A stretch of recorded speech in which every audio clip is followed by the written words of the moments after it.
Anong gusto mong luto? Kilawin. Kilawin? Tara, gawa tayong kilawin. Tara. Jello yan, pre. So, dapat social. So, meron tayong salmon dito. Cubes lang natin. Ingat kayo sa mga kananyo kay Jello eh. Kasama niya si Miss Bea. Yari tayo dyan, ha? Ngayon natin dinay. Luya.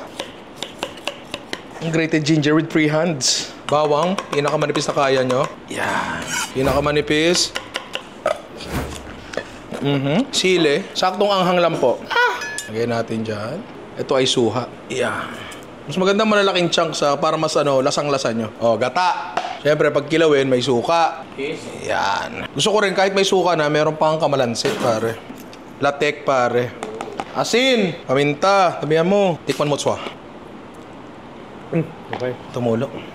Kung gusto nyo lutuin ng matagal sa suka, nasa sa inyo na yan.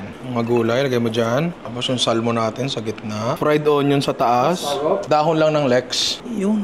Mukha naman siyang okay. Patikim natin kay Jello, pare. Samahan mo ng suha. Yan, tama yung marunong tang. Mike, kinukuha mo yung sa Ay, sorry, akin eh. Ay, Uy! Grabe dito sa Okay. restaurant nyo, sir. Ang sarap. ano sila? Ano sila? Ang sarap. Apa? Okay. Gawan mo ako nito ah. Ako sila, ha? Kaya ko yan. Madali lang, di ba? Try nyo, mga inaanak, tsaka Jello, Bea, follow nyo sila sa Sa lahat. social. Sa lahat. Follow nyo sila lahat.